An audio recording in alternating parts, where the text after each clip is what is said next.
So before I jump into how we all can engage with the power of our truths, let me tell you my story that brings me here today. 16, in a girls' school, I was a really fat and happy girl, uh, absolutely confident, happy-go-lucky, academically doing really well. So all in all, I had no complaints. And then it's time to go to college. And I'm really excited to go to college, meet boys, know what it is to hang out with them. So 1 month before college, I prepare for D-Day, wardrobe, accessories, like any girl, right? I just wanted to look my best and be noticed. D-Day arrives. I go to college. It's like I had incorrectly entered size 0 planet. And all those who were non-size 0 could enter at their own risk. Girls in skinny jeans, tank top. But I was still happy. It was my first revelation of my size, but I thought to myself, okay, so I'll lose all this weight and I'll just look like them. Simple. Then the big bet happened. Honestly, it was a 3-minute bet. Silliest ever, zero significance. But the catch was the prize. It was me. So two boys decide to have a mini arm wrestling challenge while we were waiting for the teacher to come to class. And one of the guy who's competing, he says, so whoever loses takes Nipa out on a date. And I still remember his long finger pointing right at me. And to that, the other boy who he's competing with says, okay, cool, like it's a matter of fact. There were a bunch of people now surrounding the spot where the arm wrestling challenge was happening, and I could hear giggles around me. So I wasn't just embarrassed, my heart broke. Is this how boys see me? It dawned on me my size and how I was noticed. Now I was fat and unhappy. I was at such a vulnerable and impressionable age, so at this point I thought my life was over. There was no way I could come back to college. That's exactly how I thought. My eyes had welled up. I didn't want to be in college anymore. And I start to make my way home. By the time I've reached home, I'm crying. And I share the whole story with my mother. And sweet little Indian mother that she is, pure intention, pure heart, tells me, or even the Jyotish told me you're going to be fat. So don't be sad. Now, for those who don't know Jyotish is, which I'm sure all of you here know, but who's a future teller who reads stars and signs and tells your future. I'm sure she had the best intention at heart, but now I was fat and really unhappy.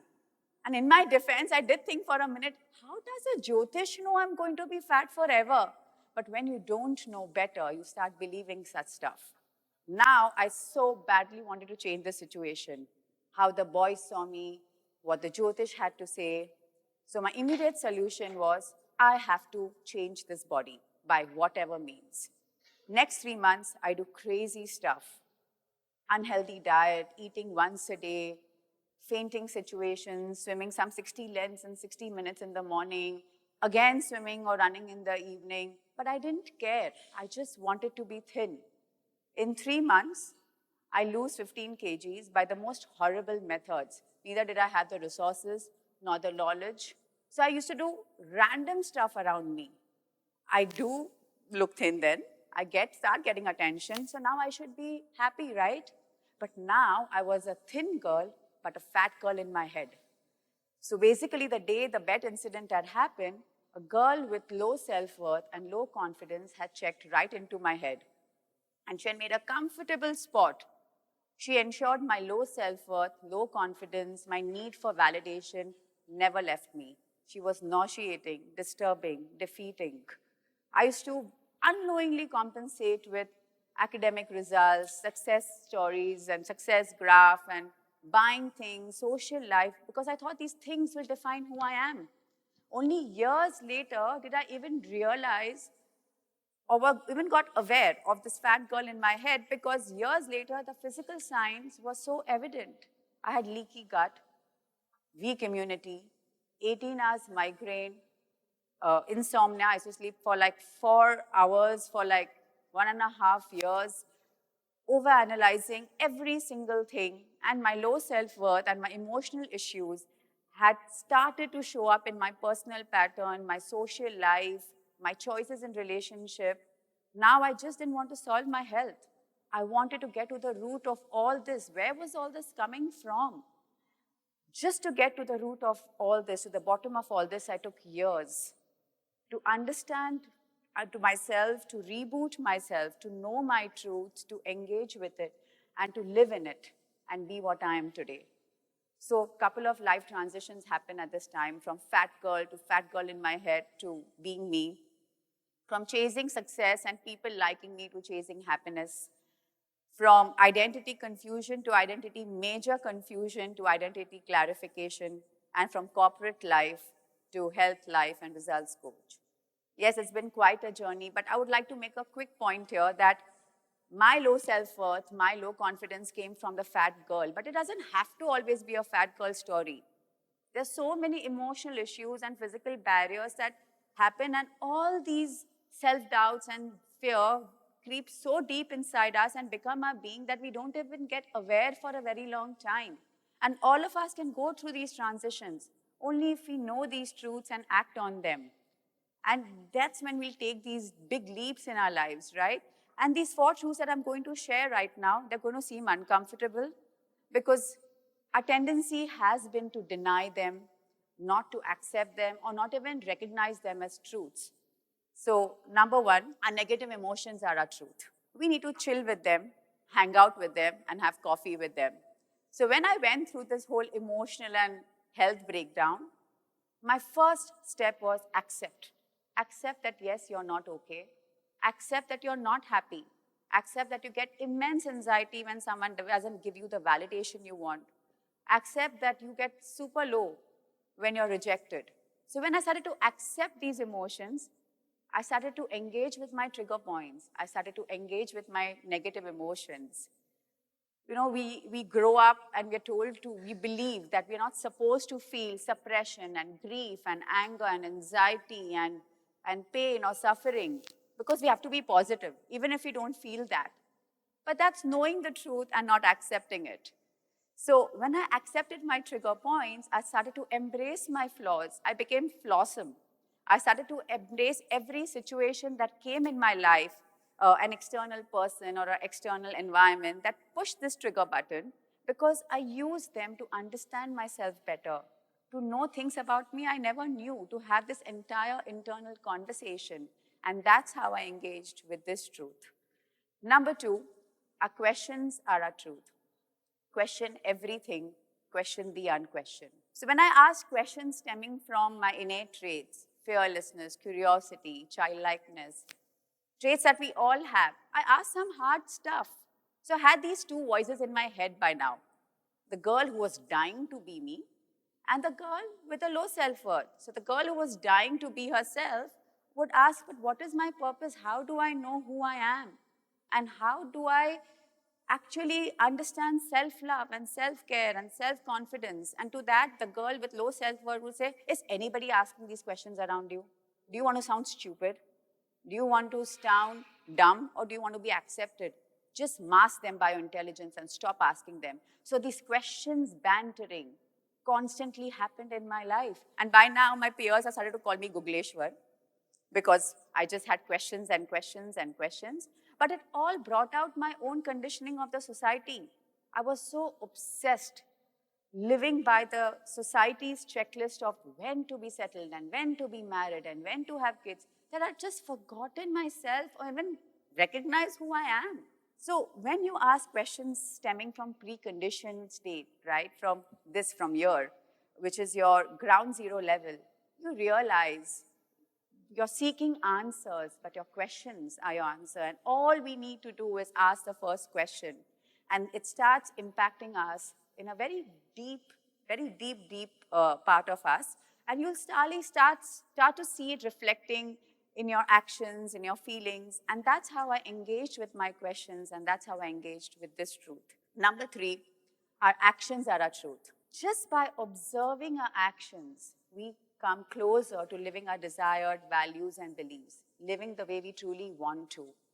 So while I believed in 100% authenticity, I acted constantly to get validation for the minutest of decision from my peers, because I didn't know how to function in life without that. And while I believed in that timeless beauty lies within us, at one point, physical beauty had overpowered my life. And while I believed in standing up for myself, I constantly acted on pleasing others. So while I believed in taking 100% responsibility, timelessness, beauty, inner beauty, standing up for yourself, my actions didn't match that. So at some point, our actions are important to us, even if we believe something totally different. I knew I had to start merging my actions and beliefs because I have to be the one person I want to be. So I started to say yes to things that I believed in. I started to say no, not just to the things that I didn't believe in, but also to plans and things that I was doing only to get peer acceptance, only to fit in. I started to work on my body in a holistic way. I wanted to feel good inside. I was, by that time, going through so many health situations. I really wanted to feel good from inside. And it actually changed and re-christened my relationship with cosmetics and fashion and lifestyle. So when I started to merge my actions and my belief, I started to become who I am, and it was one of the most liberating feeling ever because suddenly the need for external validation dropped tremendously. I'd finally figured how to be myself. So living our desired values and beliefs just by showing it in your actions, regardless of what other people think or getting approval from other people, is how I engaged with this truth. Number 4, truth keeps evolving and we got to flow with it. So when I wanted to become a health and life coach, so I thought to myself, okay, so I'll do this on the side and I'll do my job because of course safety net was so important to me, money was so important to me and is important to me, and I didn't have a plan ahead. And my parents very logically explained to me that you cannot be quitting a job where you've been there for 11 years for something you don't even have a plan for.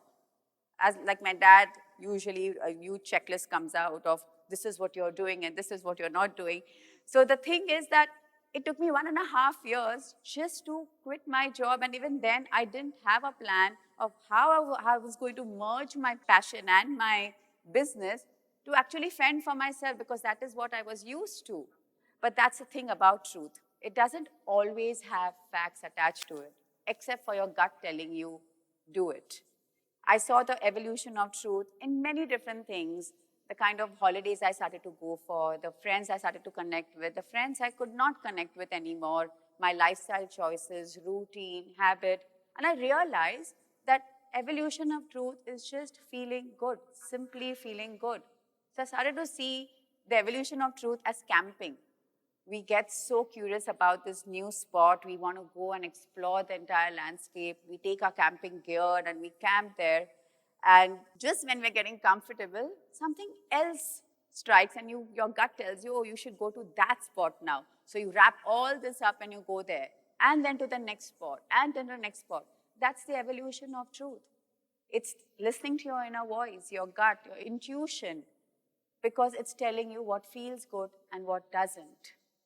So these 4 truths, negative emotions, questions, actions, and evolution of truth, I use in my life even today, no matter what situations come, because they're timeless, they are forever going to work for me, and they can be applied to anything. Today, 1 in 20 Indians are facing depression. Loneliness is becoming modern-day epidemic. Heart disease is becoming so common amongst the youth. And we are trying to suppress all of this at symptom level by medication and by injections and stuff like that. There is no overcoming any of these deep-rooted blocks till we don't go to the root cause, till we don't eradicate from the root cause, till we don't understand the truth from where it's all coming, act on it, because only then will we be able to take leaps in our lives. The power of engaging with our truth can truly transform a life, and none of us should deny ourselves this awesome journey.